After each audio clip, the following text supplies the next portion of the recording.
Weather can be wild in Tallahassee. After last weekend's freeze that brought busted pipes and even snow flurries, Gina Jordan talks with Tallahassee Utilities Manager Tony Guillen, Florida Public Radio meteorologist Andrew Wolfick, and FSU climate scientist Jeff Chanton. Weather hits differently in Tallahassee than in most of Florida. We have all four seasons. We have humidity, hurricanes, heat. Sometimes we're scraping ice off of windshields. And last weekend, we had some surprise snow flurries. Snowing in Tallahassee.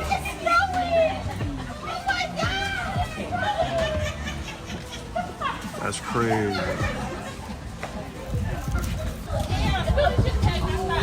Damn, that's crazy. Oh, I can feel it hit me on the face. Oh, it's starting to stick.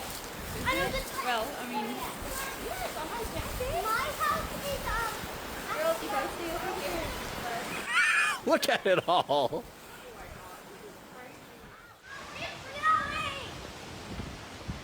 You know what snowflakes mean sometimes? What? Snow! Yes. It's really coming down now. That audio was from Facebook videos posted first by Jacoby McDaniel on the FSU football fans page, then from Matthew Bull, and finally from Leon County Commissioner Rick Minor. We saw lots of dripping faucets last weekend. We had some busted pipes. Many of us got inadvertent alerts from the city of Tallahassee about our meters showing 24 hours of water use. So the city apologized that many residents got those notices in error. Fortunately, the power stayed on, and Tallahassee saw its fifth highest level of demand ever. We hit about 617.5 megawatts of use Sunday morning around 9 a.m. I talked about that with Tony Guillen. He's electric and gas general manager for the city of Tallahassee. Tony, did you have any trepidation about the load on the grid that was likely coming when you saw these multiple nights of temperatures in the 20s? No, I actually didn't have any trepidation. We obviously prepare for these kinds of situations. And so we have plans in place as to how we're going to handle this. We've got our generating units operating the way we need them to, and our staff is prepared to handle the situation. So while there are obviously, risks with the high loads, things could get a little tighter. We have plans in place in case things occur so we can recover from as quickly as possible. And it sounds like we came close to peak usage, but we didn't hit it. Yeah, that's correct. Yep. So we hit our fifth highest all-time usage on Sunday morning, and we were actually forecasting a peak on Monday morning, which is typical. Our previous peak was from 2010, and it came on a Monday as well after several days of cold. Monday morning, everybody's waking up at probably similar times, getting ready for school, work, all those different things. As people arrive at the businesses and the schools, the buildings may have gotten cold over the weekend, so they start heating them up. So it's basically just the timing where everybody's using electricity. The demand is kind of peaks all at one time. We actually came just shy. I think we hit our seventh highest load on Monday morning, so it was actually lower than Sundays. A lot of our new construction is a lot more energy efficient. People are also more cognizant of their energy usages and their practices. And becomes more habit. So we've basically seen less energy use. Yeah. The city, and actually several utilities, maybe all of them in the state, I don't know, they sent emails with similar messaging about conserving power during those peak times, especially in the morning when everyone's getting ready for school and work. Did you guys get together to have those discussions, to send that note?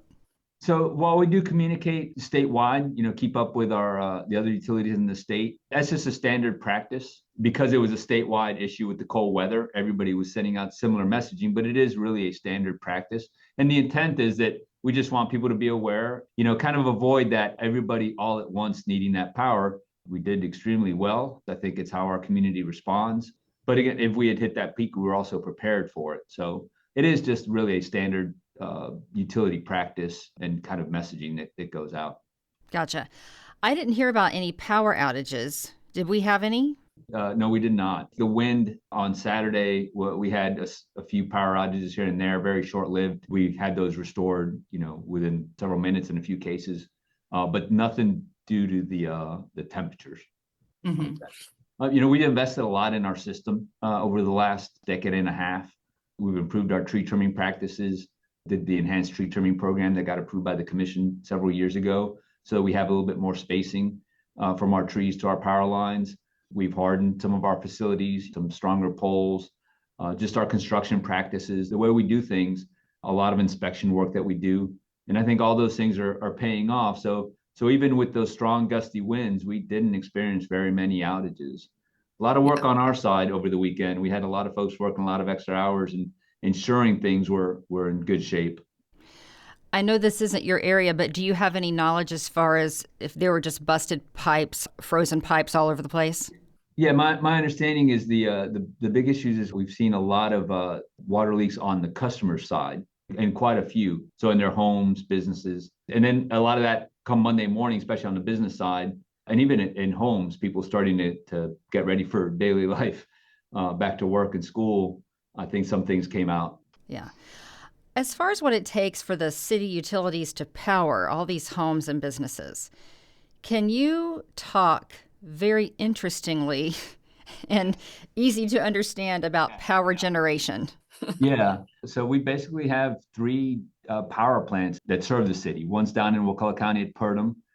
We have our largest power plant, which is the Hopkins power plant out west of town. And then we have our newest generating plant, which is right by TMH. All three of those plants have gas power generating units. At Hopkins specifically, there's a variety of different types of units. We have a large unit there, what we call our baseload unit, similar to the one down at Purdom. Basically, it produces the most power. It takes a while to get it turned on. It takes a while to get it turned off. It's basically a more traditional unit.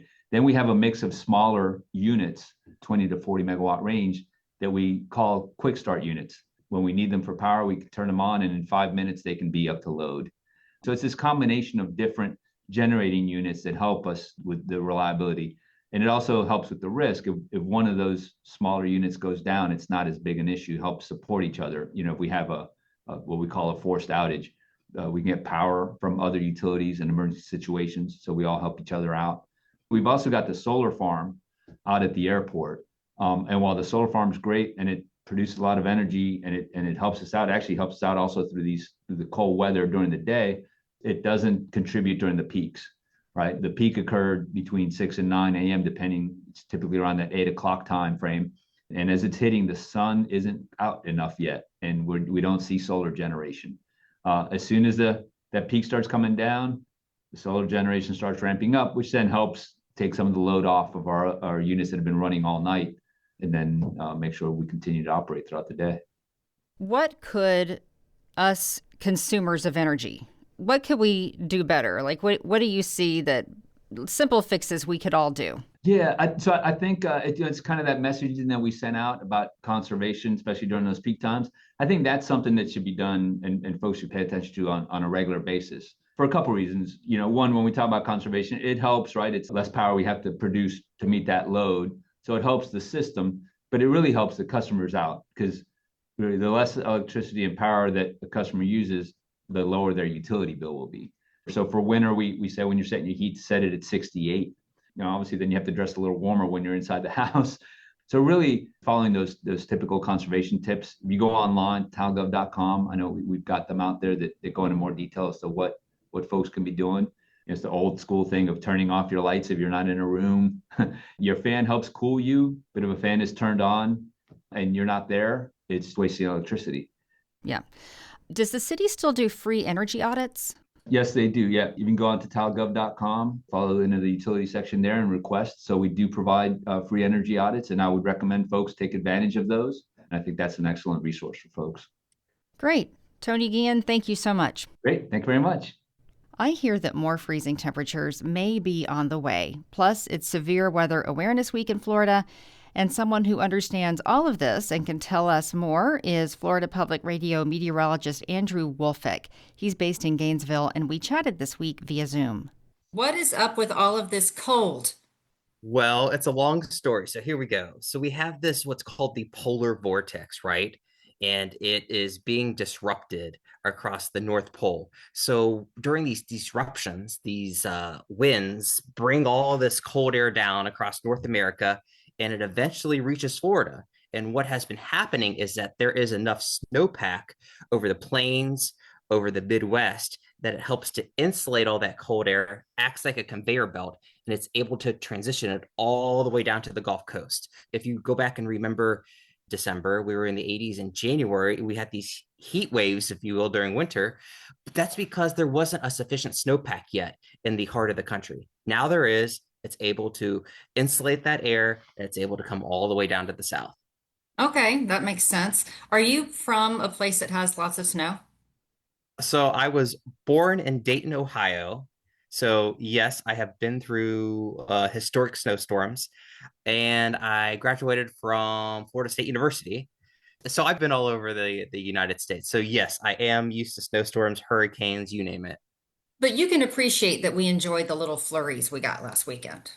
Oh, absolutely. And I'll even take it a stretch further. Whenever there is a snowstorm, such as what we saw last year, those are times to celebrate because they don't happen that often. They're once in a generation event. So there's a chance that we may never see that again.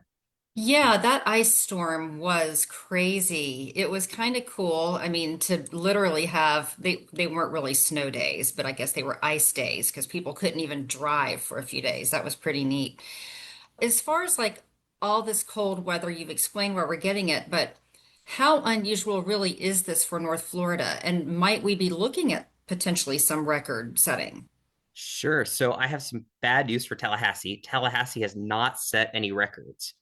Yeah, it's cold. You would think we're setting records, but unfortunately, I looked and the coldest I was able to find was February 1st. It got down to 22 degrees. The record for the date was 20 degrees. So we missed it by 2 whole degrees. Oh, Yes, it's cold, but that record still stands from the 1970s. Now, Apalachicola smashed their record. Their old record was 26 degrees. They got down to 20 degrees. And that also was set during the 1970s. So for Tallahassee in general, it's not record breaking. so, like you pointed out, we've had this wide range of temperatures, even practically almost summer-like temperatures in the last couple of months. But it seems like it's just really cold. And I've seen a long-range forecast that shows more like really cold temperatures are coming. Do you see that? There are some models that continue to show this cold, unsettled pattern remaining over the eastern United States, and that includes us here in Florida. It's all going to depend on where those storm tracks are. If they're further down towards the south, then yes, we will be on that, that edge of that rain stow line. So it's all going to depend on exactly where that storm track is. But to answer your question, yes, it's going to remain unsettled during February. So meteorological winter runs from December 1st through the end of February. In the Tallahassee and in the Panhandle region, we've set more records for record highs so far this winter than record lows. You don't think that because Huh. obviously because we're just going through the cold, right? But you have Yeah. to go back and you have to remember Christmas, the Christmas time period when it was in the 80s. And then you have to go back and remember after New Year's, there was another stretch of 80s. Yeah. Okay. So when you hear people say another Arctic blast is coming, is that a reasonable term or are we just, taking liberties there? Overused, yeah, it's getting to be overused. I compare it to a sinkhole, right? To be a sinkhole, you can't have it be caused by a water pipe that's failing. It has to be, the ground naturally eroding, right? And so every hole now is called a sinkhole, which it's not really in the technical terms. And the same is true for these Arctic blasts. Now, what defines an Arctic blast is actually those air particles starting over the Arctic and making their way all the way down across North America, all the way down here to the Sunshine State. And there are computer programs that actually can track those and can tell you if it's officially an Arctic air mass or not. Gotcha. Okay. So what do you think we're going to see here in North Florida? Lots of cold days left, do you think? I think it's going to be like a roller coaster. I think there are more cold days ahead. I think there'll be days in which we'll have to wonder if what we're seeing outside is actually a snow flurry or two. And during those warm periods, I think there are times that we will have to worry about whether, a tornado is heading our way because there is enough energy on the southern side of these storm systems. So I think it's going to be a mixture of everything. Is the worst of our winter behind us? I think yes, but that doesn't mean we can't have late season freezes. I looked up when the last seasonal freeze was in Tallahassee, and they extend all the way till April 23rd. Oh, So wow. that was the last date that a freeze is on record in Tallahassee. So we still have what, 2 months, maybe, if I do my math Mm-hmm. right, that we Yeah. could still have freezes and cold weather. Wow. Okay. Yikes. So if we were to get, say, more nights of extended, hours of 20 something degree weather, anyone who's just not used to that, what should they know? I think the most important thing is with the plants. So many plants look absolutely dead out there. My advice to them is let it look dead. The plant is most likely alive. You will start to see it spring alive again with new growth in several weeks from now, and then you can go ahead and cut it back. And of course, if we get down to any of these nights that the temperature gets below 28 degrees for an extended period, the pipes obviously are a concern. Make sure to, drip those faucets or make sure they're insulated well on the pipes. And then, of course, the pets, you want to bring them in. And obviously the people, right? Make sure, your neighbors, your elderly have heat. Yeah. Well, it turns out we're talking during Severe Weather Awareness Week. And I guess that's important for North Florida because we pretty much get Every a one of lot of them. it. Right. Right. So you Yeah. have the lightning, rip Yeah. currents, Bay County, just southwest of Tallahassee, that a lot of Tallahasseans go to, is the capital for rip current deaths. Rip currents actually kill more in Florida. It's the number one weather hazard than any other weather hazard. It's more than hurricanes, it's more than tornadoes, it's more than lightning. Whatever, message can get out with riptides, that's important. Obviously, thunderstorms and tornadoes. We just had, I think, a few tornadoes a couple of weeks ago move through. There were several tornado warnings with these cold fronts. Hmm. This is the time of year that we get our winter tornadoes, right? You don't think of winter time being, our tornado season, but it really is. Later on during the spring, the tornado threat advances, further north and west in Alabama and Mississippi and Tennessee. And then it will return to us during hurricane season in the fall. And then hurricanes, love the Gulf of Mexico. Those love the warm weather. And then wildfires, that one could be pretty dangerous this year too. That one is an important one to focus on because one, we have this ongoing drought, right? That we never were able to get rid of last year. We have now all this dead vegetation from the freezes. So you put those two Yeah. together, and that one's probably going to rank right up there with rip currents in terms of, the importance of, messaging and whatnot. Yeah. So a lot for us to prepare for. Yeah, absolutely. And to make life easier on people, prepare during the off season. So prepare now for hurricane season, and then during hurricane season, prepare for the winter season, right? Making sure those pipes are covered, with the foil and whatnot. Then when we actually do have those events, you're not stressing out, going to the store at the wrong time, standing in those long lines. That's just my advice on preparing. That's excellent advice. So we think we're going to have a little bit of a cold stretch still.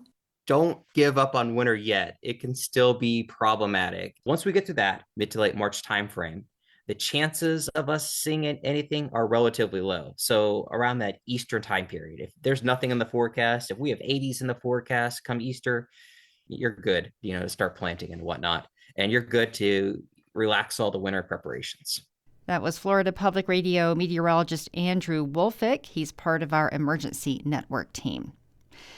You may have heard the question posed by global warming skeptics that if the planet is warming, why are we getting such freezing cold temperatures in Florida? FSU professor Jeff Chanton is a climate scientist, and I thought he'd be the perfect expert to ask about this. Jeff, welcome. Hi, thanks for having me. So, freezing temperatures happen in Tallahassee. It feels like this is maybe happening more, especially after last year's ice storm. Do you think that's true?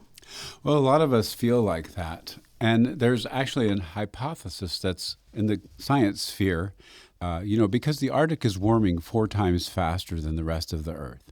And the hypothesis goes that as the temperature gradient or the temperature difference between the Arctic and the equator lessens, that the jet stream becomes more wobbly and brings more frozen air down to us here in the Deep South. So I looked into all this, and that was what I thought too. Yeah. But I talked to several of my colleagues in my department, the Department of Earth, Ocean, and Atmospheric Science here at FSU, and I came away with a completely different idea. It turns out that Well, of course, everyone knows the climate is very noisy. There's a lot of variation in the climate, and variability is a really hard thing to measure. And so what we're talking about here is an increase of variability in winter such that it's colder and warmer in winter. But there's an organization called Carbon Brief that just looked into this question. And this email came to my colleague, Michael Diamond, and I also talked to my colleague, Allison Wing. They were both very helpful. And what this information showed is that we're not having cold spells here in Tallahassee for the last 50 years, from 1970 to the present. The coldest nights actually have gotten warmer over time. So from 1970 to the present, our coldest nights, there's a trend for those to be warmer. And there's another trend such that these cold periods don't last as long. So this is all consistent with global warming, or climate change as we now call it. We still have cold extremes, but those cold extremes are not as cold as they used to be, or as long as they used to be. So we're looking at milder winters. Interesting. Okay. Last year we had the infamous ice storm in January. We've just come off of a very cold weekend where lots of faucets were dripping. So when you see the Big Bend dealing with our version of these deep freezes, what does that signal to you as a climate scientist, especially given what you just told us? It signals to me that it's weather. And weather is the variability about the mean that is climate. There's just always this enormous natural variability, and that's what we're experiencing right now. But there is a trend in that variability, such that the cold periods that we get over the last 50 years, it's measured. They are measured to be shorter. They're measured to be warmer. Okay. So we have a warming planet, but still it can make for extremely cold air in places like Tallahassee. And even this past weekend, I think I heard it hit 50 degrees in Key West. So can you just give us a little bit of the science behind warming planet, but cold air reaches Key West? So if you think of it as a line of data getting warmer and warmer, the average is that warmer and warmer. But the variability, the noise around that trend is remarkable. And that's why I always tell my classes, for environmental data, you really have to have a long-term record, because it's hard to tell the signal from the noise. And so the weather that we're experiencing now, that's noise. But the trend is still warming. And let's not forget that when you take the overall mean temperature of the planet, the warmest 3 years have been the last 3. And if you go back 10 years, the warmest 10 years have been the last 10. There's just no doubt about it. The Earth is getting warmer, and there's a number of reasons for this. One is the greenhouse gases, carbon dioxide and methane, nitrous oxide, those are increasing. Another reason is that as the ice on the planet shrinks, you get less and less reflectance of solar radiation. You get more absorption of solar radiation, and particularly in the Arctic. When you change from sea ice to open water, the reflectivity decreases remarkably, and so we absorb more heat on the Earth. And then another thing that has happened is we've removed sulfur-containing compounds from a lot of our fuels and reduced the aerosols that are in the air. And when you get rid of aerosols, you absorb more sunlight. And so those 3 trends are resulting in a warmer planet. We talked a little bit about the jet stream. I'm picturing the jet stream over my head somewhere. The jet stream is a circular wind that goes around the planet at about 45 degrees north to 60 degrees north most of the time. And that kind of contains a lot of the coldness, if you will, to the polar regions. Sometimes that jet stream gets wiggles in it and departures, and it bows down south. It's kind of like a river. Sometimes it meanders, and it meanders down here and brings us cold air. But the trend of this happening with more frequency, we have not really been able to observe that. The vast majority of scientific studies do back up that the Earth is getting warmer both in summer and winter, even though it doesn't always seem like it. Right. I mean, we just had those fun little snow flurries last weekend. As far as Tallahassee specifically, why do these freezes matter? And what is one thing that you would want us to remember about cold weather in a warming world? Well, I, for one, am thankful for cold weather in our warming world because, A, I have the perhaps mistaken belief that it kills the mosquitoes and lowers our mosquito populations. Yes. So that's a good thing. The other thing is an old colleague, Jim O'Brien, who used to be in our department, he talked about how in his lifetime, the area where you could grow citrus had gone further and further south, as if the world was getting cooler. But what he attributed that to was the draining of wetlands in central Florida. So wetlands buffer the temperature on land. Wetlands on land buffer the temperature on the land. And so when the wetlands were drained, the cold weather could come further south and limit citrus production in the northern part of the state. So there's so many things that can control the temperature. But, we're growing citrus in our front yard, and it seems to be doing pretty well. We even have a key lime tree. So. Oh, nice. Yeah. Oh, that's great. Evidence of global warming. Yes. Well, so what do you think, 10 years from now, Tallahassee and the Big Bend, you're the climate scientist, what might look different in 10 years? It'll be somewhat warmer. And at the coast, sea level is going to be somewhat higher. Right now, the Gulf of Mexico has the highest sea level rise rate of just about anywhere in the country, especially when you consider Louisiana. But even here on our Florida beaches, both East, Atlantic, and Gulf, the sea level rises almost a centimeter a year, according to recent studies. And so we can expect warmer temperatures, probably more mosquitoes, and higher sea levels at the coast. All right, FSU Professor Jeff Chanton, an acclaimed climate scientist. Thank you so much. These opinions, of course, are all my own. Thank you. Yeah.